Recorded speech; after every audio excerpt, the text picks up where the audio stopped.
How would I describe Jack Township Village? Well, it's small. Some would say its best years are behind it as far as industry. It's more of a tourist attraction at this point, but the people here are loyal.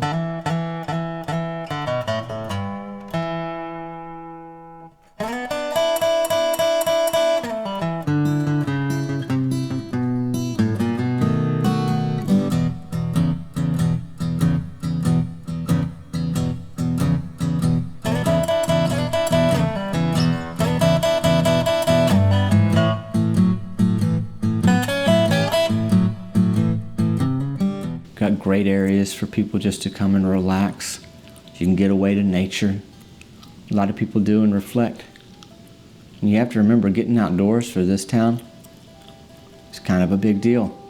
In the spring of 1949, Jack Township Village was a farming community that boasted 1,400 citizens near the mighty Mississippi River.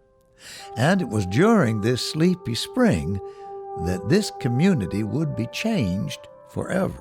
I guess if you think about it the way I think about it, it's the old adage of, lemons and lemonade. You take what's given to you, and boy, these people have. Now, I'm part of the town, but I'm not part of the history.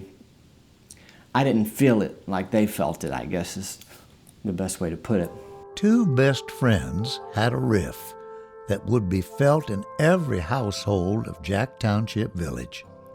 Kenneth Trunk and JoJo Philpott had grown up together. Now, in their early 20s, Ken had become the best crop duster his side of the Mississippi, and it was this strength that JoJo used against him.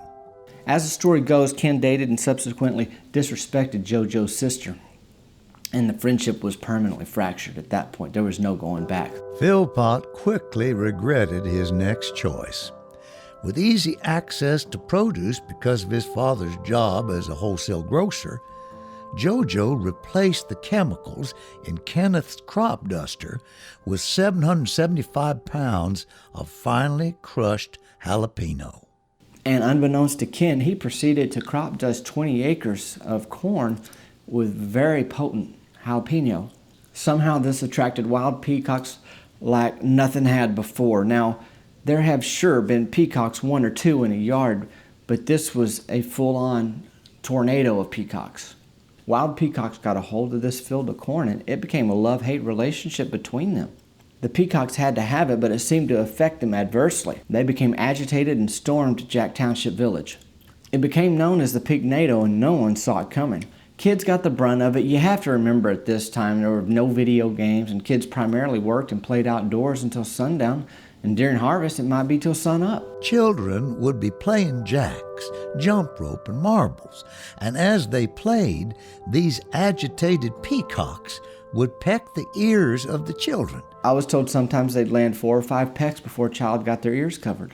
Something about the soft tissue around the ears was really attractive to the peacocks. I'm sorry, when I think about what happened, it slows you down. Kids ages 2 to 9 were injured greatly during the Peaknado. And with the jalapeno dust on their beaks, these kids' ears got really hot. Ken and JoJo never spoke again, and the mayor insisted that JoJo leave town, and he obliged because he felt awful. Some of his relatives were these children that had gotten attacked by these peacocks.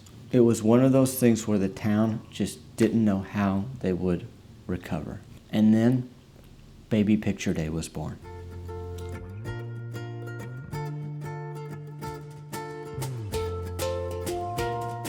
Shortly after, the town decided to take their young, who were inside during the Great Peck, and walk outside with them to have their picture taken. It was symbolic of victory over the peacocks. Maybe it wasn't a complete victory, but a statement saying, we're not going to live in fear. Everyone got into it. Dale Farnhart, who wasn't known as a people person, held a baby for Baby Picture Day. Kids that survived would get single photos if they chose to. One of those kids was Starla Plebo. Starla not only had her picture taken, but she showed her ears. Little girls who'd fallen prey to the Peaknado covered their ears, but not Starla.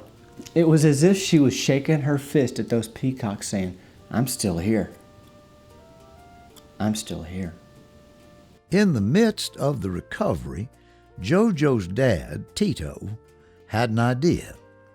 He knocked it around, tested it out, and shortly thereafter, Tito's jalapeno corn chips were born. It really was insult to injury for Jack Township Village that the family of the man responsible for the Peacocks was now profiting from it.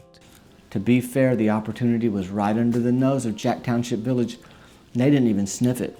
In the end, the general sense from the town was one of gratitude that they were on the other side of the whole ordeal.